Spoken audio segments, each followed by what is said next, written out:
Hi there, my name's Captain Scott, and this is my first mate. Sandy, lovely to have you back on board. Today we wanted to talk to you about a bit of our origin story, because we haven't really shared that as yet. Yeah, I mean, the name of our channel is From Tinder To Sailing the World. to Sailing the World, so we wanted to sort of explain that first bit, like how we met and what that was all about. Absolutely. So let's go back 5 years to May 2021. We were in the midst of COVID lockdown. Yeah, both found ourselves single. Sandy for longer than I did. And in Melbourne, Australia, during COVID, was one of the most locked down places in the world. In the world, yeah. So we were sort of nearing towards the end of that, sort of the last few months, I guess, when we met. And I mean, we both swiped right. Yeah, exactly right. I saw this beautiful, amazing woman who was into all sorts of activities. So she had scuba diving pictures, motorbike pictures, all sorts of, lots of friends, all the sort of things that I thought, wow, this girl, she's hot and she's got a lot going for her. She's an adventurous soul, and that's the sort of person that I'm looking for. Oh, you're too kind, and your profile was definitely exactly what I was looking for as well. I was looking for Mr. What Right. about my profile attracted to you? Well, again, the motorcycles, tattoos, because that's my weakness. You're so handsome. Oh, you're very kind. So, there was a lot of prospects there. Absolutely. And so I swiped right. Yeah. As did you. Absolutely. And then we had to do a date.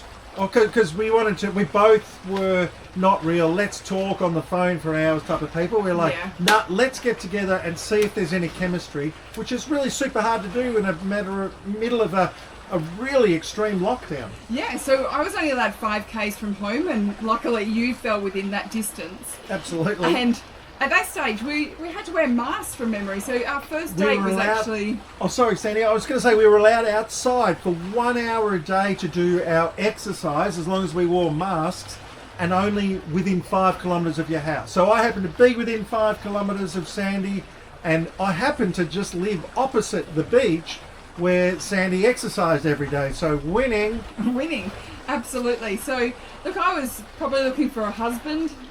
Absolutely. I thought for Sandy, we were going to have this wonderful, amazing walk. She'd come back to my place and, well, we'll get into it. But yeah, she was looking for a husband and I was looking for a good time. And 5 years on, married. Spoiler alert. So, I mean, our first dates, you introduced me to sailing, because I wasn't a sailor. So that was part of our dating routine, I guess, once we started getting out of COVID lockdown. Absolutely. I had the small catamaran that was docked in the marina that was right opposite where I lived in St Kilda in Melbourne. And I didn't even have a mainsail. It was being ordered and being made, but I had a big Genoa out the front. We had some gorgeous evenings where I'd say to Sandy, let's go out there, we'll putt around with the Genoa and we'll have a beautiful dinner. We'll make some dinner. I think you made the dinner. Yeah. I bought the wine and we would sit out there. And if you ever need to advice on wooing a woman, on a boat with the fizz, the beautiful sunsets. You did pretty well. I was winning. You did pretty well. Yeah. So look, we're both looking for adventure. And I know that I mentioned to you I wanted to live overseas. I didn't mean over the sea. But, I took that too literally. I thought over the seas. My family came from the other side of Australia, so my son and mum, brother, all my extended family are all over in Perth, and I met you in Melbourne, and where I was living at the time. So I guess I had already had a bit of that transient lifestyle. So you're telling me that eventually you might want to sail away on the boat. I thought that was a bit of a pipe dream. Yeah, she was definitely, especially before those first few early dates on the boat, where she said, "Oh, I get seasick. I'm not sure." I'm like, well, this is a deal breaker, babe. You need to get over that, and she did. And I did. So, I mean, if we fast forward to that beautiful day in October 2022. 2022. 2022. Wow. We got married. Oh. So, a bit of fast forward. We dated. We decided we loved each other, and we we got married. It wasn't instant. We're 18 months down the track. I just want to put it in perspective. It wasn't like it was overnight, but yes, it was. I asked her to marry me in July, and because my mum was sick and I wanted her to be at the wedding, we bumped that up into October. And yeah, on the 8th of October, she thinks I don't remember, which was just 2 days after my 55th birthday. We were married on the beach, of course, as you do, just down the road from where we were living. I'd asked her to move in with me before that, and yeah, it was beautiful. And the day we had the catamaran that Tenacity was out in the bay behind our wedding photos. Absolutely. So Port Phillip Bay is not. It's not a bay that's full of nice anchorages. So we had her anchored off right in the shots as you were behind us as we were saying our vows. There she was in the background, but she was going crazy. But she was. The wind was quite up there, and yeah, she was. And that's where we were going to spend our first night, right? That is where we spent our first night. Yeah. So it was pretty special. It was pretty special. Midnight, you put me on the very small inflatable tender, and the first wave we went over came all the way over the top of your brand new bride, soaked everything, soaked her going away bags, her going away outfit, and we headed off onto Tenacity, where we spent the night bucking around on the sea. Keep it clean, baby. Keep it clean. But yeah, she was quite a rough night. Not a lot of sleep. Not for the reasons you'd think, but not a lot of sleep that night, just because we were. From memory, our davit broke. The dinghy was bashing into the hull. It was it was a lot of action. Night. It was a wild night. It was a wild night. It's a memorable night, and we'd remember that night anyway. It was the best wedding party on the beach. So all of our friends were pretty sure that they'd never see us again, but that they had a great time. But we survived. Yeah, if you have to go out, you may as well go out on that high. As we do. And we had the most amazing catamaran cape. So we were all in on the sailing at that stage, don't you think? We were. We absolutely were. And, it was only a short time later, 3 weeks later, that we lost your mum to breast cancer. And we both had already previously lost our dads. So you a couple of years beforehand, and my dad about 10 years ago. And so we both had this great philosophy that life is too short, and why delay something if you can do it today? So when we talked about let's go and live aboard, I said, that's great, Scott. I'll go and live aboard the catamaran, but I'm not living in St Kilda Pier. I will live somewhere else. Let's sail away, and that's what we did. No offence to those people who do live in full-time in marinas. Just not for me. Yeah, probably not. Especially because the boat was quite small. It was would have been kind of like camping out at on the marina. I mean, she wasn't that small. She wasn't as small as you could get, but Sandy's version of camping. Absolutely. So we agreed we would go and we sold what we sold, and you can watch that episode that talks about how we went from landlubber to live aboard sailors. But we decided in March, it was the 10th of March, that we actually slipped the dock lines from St Kilda and we sailed down towards the heads and out into the rest of our lives, really. Yeah. But yeah, outside Port Phillip Heads, which was around about 20-30 miles down, we stopped in Queenscliff, which is at the entrance to the bay, for some lunch, and then we were off into the beyond. Yeah. Well, actually, at that time, we thought we were just going up for Sundays for the sailing season for 6 months. Yes. Yeah. We definitely did have a short-term plan, and I think that was the only way, realistically, that I could have got Sandy on board on Tenacity, who she loved. Yeah. It's just that the bed didn't quite fit. I'm 6'1", maybe 1.5, and I'm 5'10", and my head didn't quite fit, but my feet were jammed at one end and my head was tied up against the other, to give you an idea. So probably a 6 foot double bed, but still not the most comfortable. You have to sort of sleep a little bit scrunched up. So I knew that long term probably Tenacity wasn't going to be the way to go. But we had decided during that trip that we were definitely going to buy a bigger boat. So that's where Sea Moon comes in. And we picked up Sea Moon in September 2023. Yep.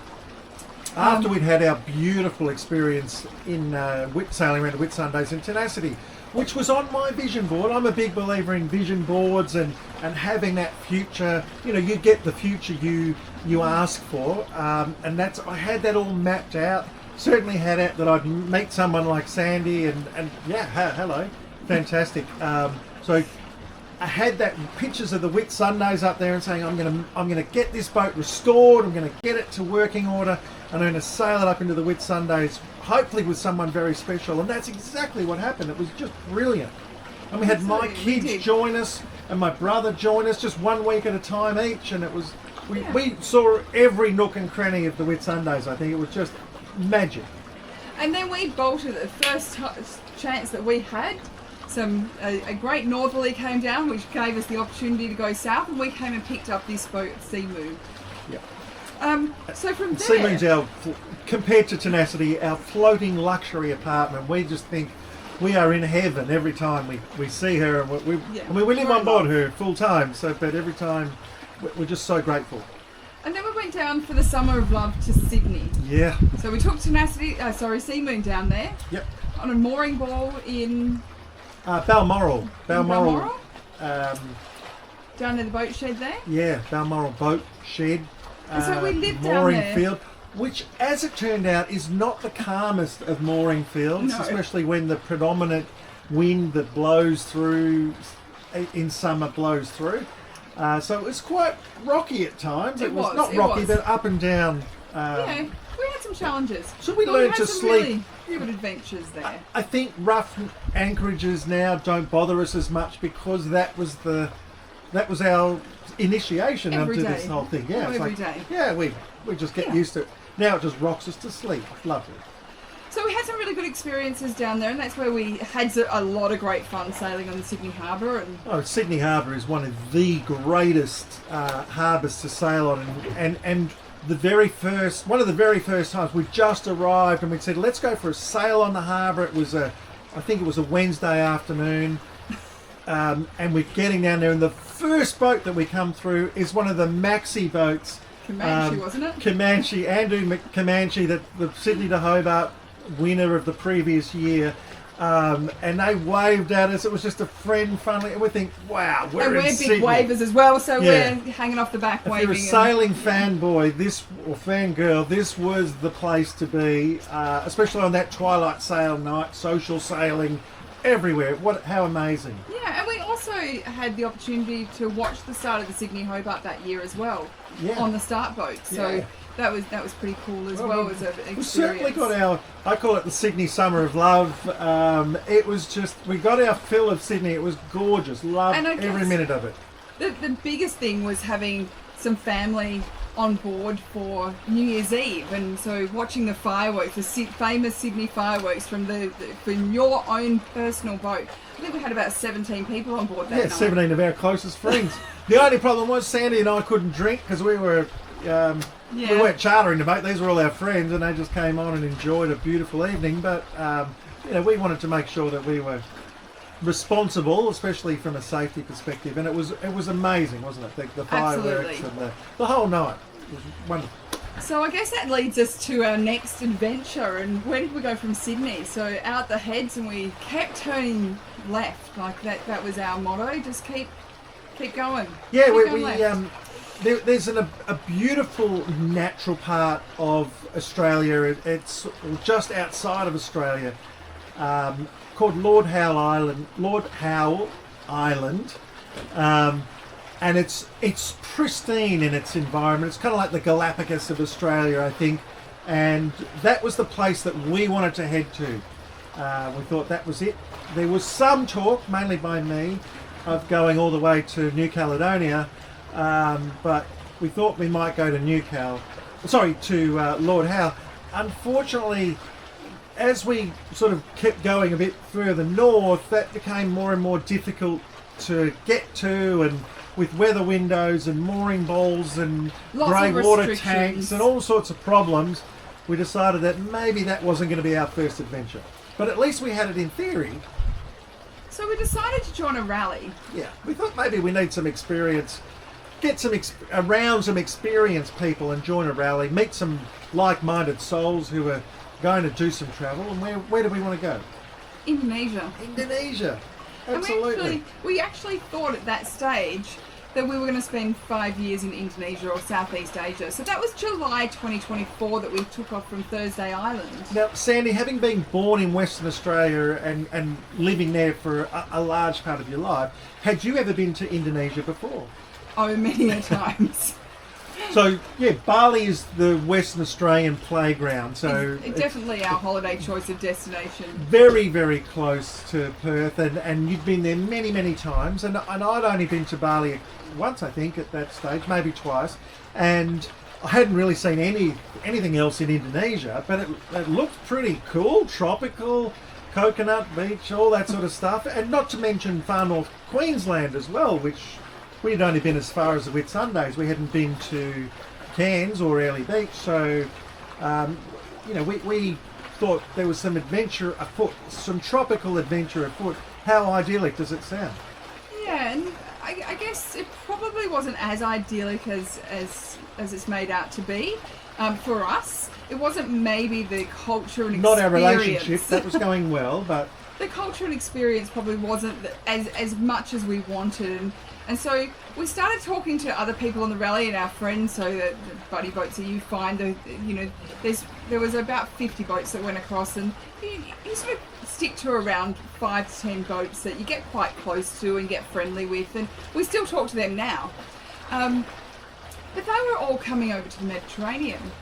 So we thought, well, let's follow them up to Phuket. So we did. We sort of popped our way up to Phuket, and we had a lovely Christmas up in Phuket. oh, gorgeous!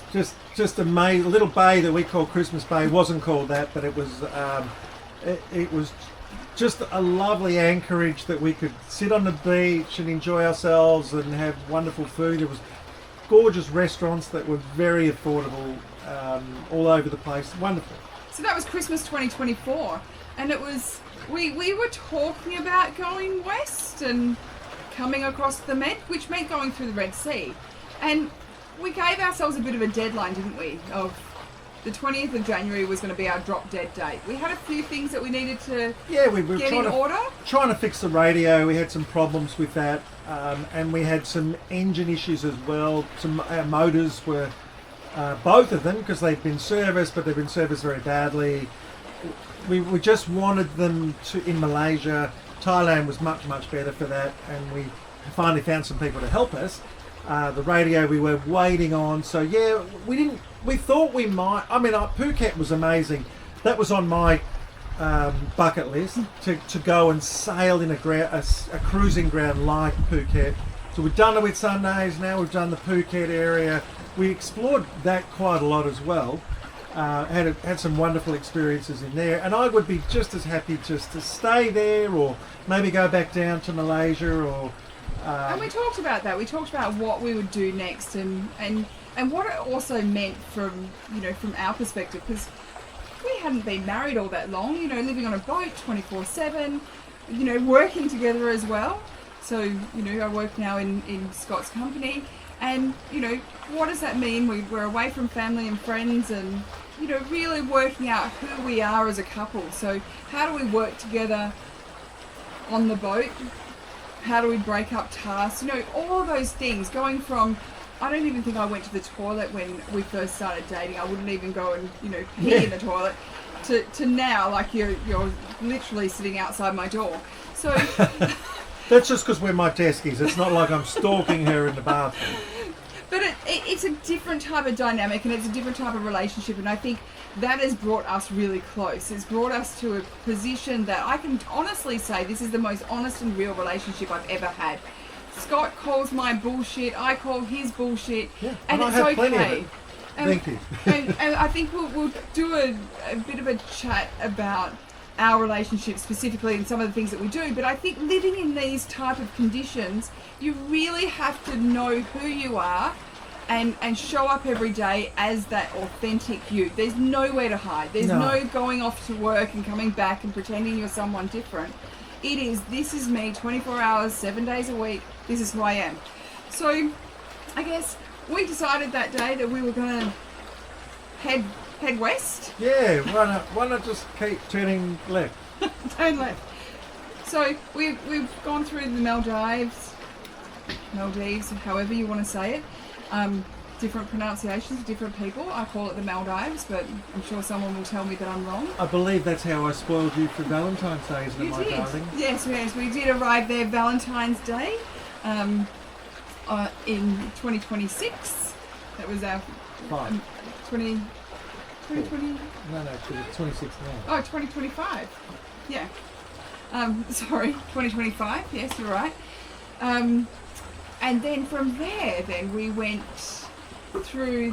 essentially through the Red Sea, and we'll talk about that in a lot of detail. But we popped out in the Med. Great adventure, challenging sailing, great adventure, and yeah, we'll definitely unpack that as well, because we've got a lot of experiences that we'd like to share through that. But yeah, we popped into the Med. We made it to the Med. In April 2026. 2025. April 2025, we popped out into the Med. Yeah, and then just decided to explore Greece, where we are now, in the Ionian, and heading up to Croatia. So, yeah, we'll have at least one more season here, also this year, and then next year as well. Probably at the end of next year, 2027, we'll pop over to the Caribbean and keep going. And our intention is to keep going. So, we have really survived this last 5 years, and I think thrived as well. Absolutely. We are of the older generation. We do have between us 3 children. Yeah. So they and they're older boys, in their 20s. So. They come and join us every once in a while, but really, day to day, it's us, and hopefully you will join us on this crazy adventure. And we'd love to have you along, not because we're looking for something to do, just because we love sharing our experiences, and we think that makes life worthwhile. And if we can inspire one person to, do something different, be daring, say yes. And I think that's our motto. Let's just say yes, let's do it, let's work it out how to do it. And if we muck it up, if we get it wrong, as long as we're still alive at the end of it, it's okay. Absolutely. And we can debrief and we can talk to each other. So that's really important. Yeah. Anyway, so I think that's us in a nutshell. Absolutely. Please feel free to respond in the comments, like, and of course subscribe if you haven't. We'd really dearly appreciate that, being a brand new sailing channel with not many aspirations other than just to enjoy making this content for you guys. Like and subscribe if you like it. If you haven't subscribed, please do. And if you want to ask us a question, we're very quick to respond. We read every single comment that you guys. Absolutely. And subscription is free. You don't pay anything, so don't be, afraid to comment. We get more algorithm, I guess. We get the algorithm going when we get more comments and likes, and share with family and friends. We really like to have you on board this journey.